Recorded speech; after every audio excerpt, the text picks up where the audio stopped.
Hello friends, ನಾನು ಈ ದಿನ ಬಟರ್ ಫ್ರೂಟ್ ಅವಕಾಡೋ ಅದು ಜ್ಯೂಸ್ ಮಾಡ್ತೀನಿ. ಮತ್ತು ಇನ್ನೊಂದು ನಾವು ಮನೆಯಲ್ಲಿ ಯಾವ ರೀತಿ ಮಾಡ್ಕೊಂಡು ತಿಂತೀವಿ ಅಂದರೆ ಅದನ್ನು ಸಹ ತೋರಿಸ್ತೀನಿ. ಕಟ್ ಮಾಡಿಬಿಟ್ಟು ನಾವು ಹಾಗೇ ತಿಂತೀವಿ, ಅದನ್ನು ಸಹ ತೋರಿಸ್ತೀನಿ. ಮತ್ತು ಮಿಲ್ಕ್ ಹಾಕ್ಬಿಟ್ಟು ಮಾಡಿದ್ರೆ ಮಿಲ್ಕ್ ಶೇಕ್ ಥರ ಅದು ಚೆನ್ನಾಗಿರುತ್ತೆ. ಬರೀ ಮಿಲ್ಕ್ ಕೆಲವ್ರಿಗೆ ಹಿಡಿಸೋದಿಲ್ಲ ಅಂಥವರು ಅದಕ್ಕೆ ಸ್ವಲ್ಪ ನೀರು ಸೇರಿಸ್ಬಿಟ್ಟು ಜ್ಯೂಸ್ ಮಾಡಿಕೊಂಡು ಸಹ ಕುಡಿಬೋದು. ಮತ್ತು ಇದರಲ್ಲಿ ತುಂಬ ಒಳ್ಳೆಯದಿದು. ಮತ್ತು ಕೂದಲು ಚೆನ್ನಾಗಿ ಬೆಳೀತದೆ. ಮತ್ತು ಇದು ಶುಗರ್ನವ್ರಿಗೆ ಆರಾಮಾಗಿ ತಿನ್ನುವಂತಹ ಇದೊಂದು ಫ್ರೂಟ್ಸು. ಯಾವುದೇ ಹಿಂಜರಿಕೆ ಇಲ್ಲದೇ ಚೆನ್ನಾಗಿ ತಿನ್ಬೋದು. ಮತ್ತು ಜ್ಯೂಸ್ ಯಾವುದೇ ರೀತಿಯ ಪಾನೀಯ ಸಹ ಮಾಡ್ಕೊಂಡು ಕುಡಿಬೋದು. ಮತ್ತು ಇದರಿಂದ ತುಂಬ ಉಪಯೋಗಗಳಿದೆ ಫ್ರೆಂಡ್ಸ್. ಅದು ಹೇಳಿದ್ರೆ ನೀವೆಲ್ಲ ಡಾಕ್ಟ್ರು ಅಂದ್ಕೋಬೇಡಿ, ನಾನು ಇದನ್ನೆಲ್ಲ ಓದ್ಕೊಂಡು ಹೇಳ್ತಾ ಇದ್ದೀನಿ. ಜೊತೆಗೆ ಇದು ತುಂಬ ಆರೋಗ್ಯಕರ, ಒಳ್ಳೆಯದು. ಮಕ್ಕಳಿಗಂತೂ ತುಂಬ ಇಷ್ಟ ಆಗುತ್ತೆ. ಮಾಡಿ ತಿನ್ನಿ, ಕುಡಿಯಿರಿ. ಹಾಗೆ ಈಗ ಮುಂದೆ ಏನು ಮಾಡೋದು ಅಂತ ತೋರಿಸ್ತೀನಿ, ನೋಡಿ.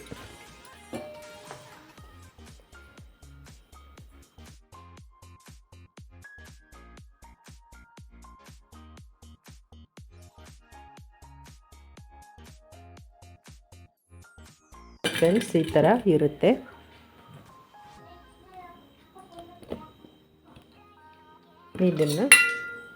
ಇದು ಅದರದ್ದು ಸಿಪ್ಪೆ, ಸೀದರದು ಈ ಬೀಜದ್ದು ಸಿಪ್ಪೆ. ಇದು ಏನೋ ಒಂದು ಕಸ ಅಂದ್ಕೋಬೇಡಿ. ನೋಡಿ, ಈ ಥರ ತೆಗಿಯೋದು.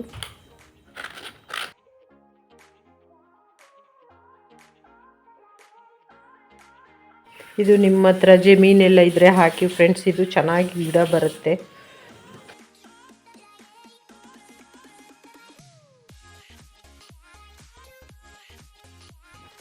ಈ ಥರ ಚೆನ್ನಾಗಿ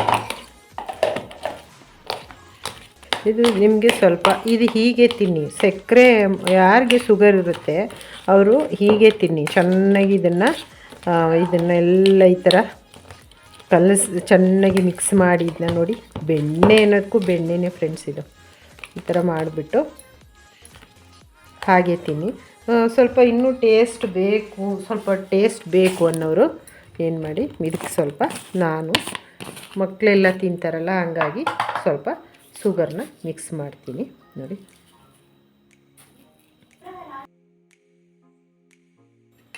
ನೋಡಿ, ಈ ಥರ ಸ್ಮ್ಯಾಶ್ ಮಾಡಿ ನೋಡಿ. ಈ ಥರ ಬೆಣ್ಣೆ ಸೂಪರಾಗುತ್ತೆ ಫ್ರೆಂಡ್ಸ್. ಇದು ಈ ಥರ ಮಾಡಿಕೊಂಡು ನಿಮ್ಗೆ ಬೇಕಿದ್ದಲ್ಲಿ ಸಕ್ಕರೆ, ಬೆಲ್ಲ ಏನು ಬೇಕಾದರೂ ಹಾಕ್ಕೋಬೋದು.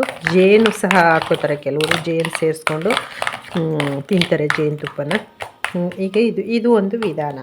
ಇದಕ್ಕೆ ನೀವು ಸಹ ಮಿಲ್ಕ್ ಹಾಕ್ಕೊಂಡು ತಿನ್ಬೋದು, ಅದು ಇನ್ನೂ ಸೂಪರ್ ಇರುತ್ತೆ. ಇದೊಂದು ವಿಧಾನ. ನಂತರ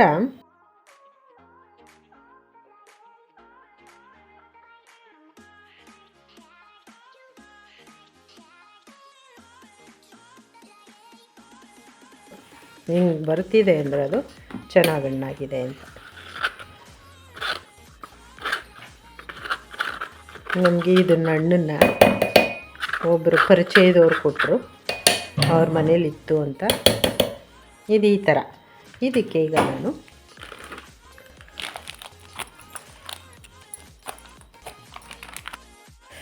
ನೋಡಿ ಫ್ರೆಂಡ್ಸ್, ಹಾಲು ಹಾಕೋದು ಒಂದು ವಿಧಾನ, ಮತ್ತು ನೀರಲ್ಲಿ ಒಂದು ವಿಧಾನ. ಈಗ ಕೆಲವರು ಹಾಲೇ ಕುಡಿಯಲ್ಲ ಅಂಥವ್ರು ನೋಡಿ, ವಾಟ್ರು ಮತ್ತು ಸಕ್ಕರೆ, ನಿಮಗೆ ಎಷ್ಟು ಸಕ್ಕರೆ ಬೇಕು ಅಷ್ಟನ್ನು ಸೇರಿಸ್ಕೊಳ್ಳಿ. ಸಕ್ಕರೆ ಹಾಕೋಬೇಕು.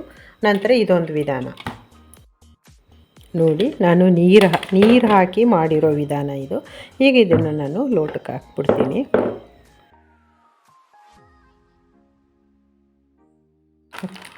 ನೋಡಿ, ಮಿಲ್ಕ್ ಸೇರಿಸ್ತಾ ಇದ್ದೀನಿ. ತುಂಬ ಸೂಪರ್ ಇರುತ್ತೆ ಫ್ರೆಂಡ್ಸ್ ಇದು, ಈ ವಿಧಾನ. ಇದಕ್ಕೆ ನೀವು ಸ್ವಲ್ಪ ಸಕ್ಕರೆ ಸೇರಿಸ್ಕೊಳ್ಳಿ, ನಿಮಗೆ ಎಷ್ಟು ಬೇಕೋ ಅಷ್ಟು ಸೇರಿಸ್ಕೊಳ್ಳಿ. ನಾನು 1 ಸ್ಪೂನ್ ಸಕ್ಕರೆ ಸೇರಿಸಿದ್ದೀನಿ. ಇದಕ್ಕೆ ಸ್ವಲ್ಪ ವಾಟ್ರ್ ಸಹ ಹಾಕ್ತೀನಿ, ತುಂಬ ಗಟ್ಟಿಯಾಗ್ಬಿಡುತ್ತೆ. ಅದು ಗಟ್ಟಿ ಹಾಲೇ ಹಾಕಿದ್ದೀನಿ, ಅದಕ್ಕೋಸ್ಕರ. ಈಗ ನಾನು ಇದಕ್ಕೆ ಏಲಕ್ಕಿ ಏನೂ ಸಹ ಮಿಕ್ಸ್ ಮಾಡೋದಿಲ್ಲ, ಹಾಗೆ ಇದನ್ನು ನಾನು ಮಿಕ್ಸಿ ಮಾಡ್ತೀನಿ. ಇದನ್ನು ನಾನು ಮಿಲ್ಕ್ ಹಾಕಿ ಮಾಡಿದ್ದೀನಿ. ಇದು ನೋಡಿ ಎಷ್ಟು ಚೆನ್ನಾಗಿ ಬಂದಿದೆ. ಇದನ್ನು ನಾನು ಮಿಲ್ಕ್ ಹಾಕಿಟ್ಟಿದ್ದೀನಿ.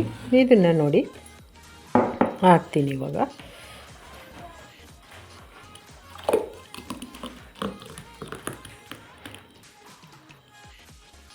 ಹಲೋ ಫ್ರೆಂಡ್ಸ್, ನಾನು ಬಟರ್ ಫ್ರೂಟ್ ಜ್ಯೂಸ್, ಬೆಣ್ಣೆ ಹಣ್ಣು ಕನ್ನಡದಲ್ಲಿ, ನಾನು ಬಟರ್ ಫ್ರೂಟ್ ಜ್ಯೂಸನ್ನು ಮಾಡಿದ್ದೀನಿ ಫ್ರೆಂಡ್ಸ್. ಸೂಪರಾಗಿರುತ್ತೆ ಫ್ರೆಂಡ್ಸ್. ಒಮ್ಮೆ ನೀವು ನೋಡಿ ಮಾಡಿ ಟೇಸ್ಟ್ ಒಮ್ಮೆ ನೀವು ಮಾಡಿ ಚೆನ್ನಾಗಿರುತ್ತೆ. ಹಾಗೆ ಮಾಡಿ ಎಂಜಾಯ್ ಮಾಡಿ ಖುಷಿಪಡಿ ಚೆನ್ನಾಗಿ ತಿನ್ನಿ ಫ್ರೆಂಡ್ಸ್. ಹಾಗೆ ಫ್ರೆಂಡ್ಸ್ ನಾನು ನೀರಲ್ಲಿ ಸಹ ಒಂದು ಮಾಡಿದ್ದೀನಿ, ಮಿಲ್ಕ್ ಹಾಕಿ ಒಂದು ಮಾಡಿದ್ದೀನಿ, ಮತ್ತು ಹಾಗೆ ಒಂದು ಮಾಡಿದ್ದೀನಿ. ಇಷ್ಟು ಮತ್ತು ಇನ್ನೂ ಸಹ ಇದಕ್ಕೆ ಡ್ರೈ ಫ್ರೂಟ್ಸ್ ಎಲ್ಲ ಸಹ ಮಿಕ್ಸ್ ಮಾಡ್ಕೋಬೋದು, ಚೆನ್ನಾಗಿರುತ್ತೆ. ನಾನು ಹಾಗೆ ನ್ಯಾಚುರಲಾಗಿ ಹೇಗಿರುತ್ತೆ ಹಾಗೆ ಮಾಡಿದ್ದೀನಿ ಫ್ರೆಂಡ್ಸ್. ಒಂದು ಸರಿ ಮಾಡಿ ಟೇಸ್ಟ್ ಮಾಡಿ ಎಂಜಾಯ್ ಮಾಡಿ ಖುಷಿಪಡಿ ಫ್ರೆಂಡ್ಸ್. ಹಾಗೆ ಚೆನ್ನಾಗಿ ತಿನ್ನಿ ಕುಡಿಯಿರಿ. ಮರೆಯದೆ ಫ್ರೆಂಡ್ಸ್ ಲೈಕ್ ಮಾಡಿ, ಶೇರ್ ಮಾಡಿ, ಕಮೆಂಟ್ಸ್ ಮಾಡಿ, ಸಪೋರ್ಟ್ ಮಾಡಿ, ಸಬ್ಸ್ಕ್ರೈಬ್ ಮಾಡೋದನ್ನು ಮರಿಬೇಡಿ ಪ್ಲೀಸ್ ಫ್ರೆಂಡ್ಸ್.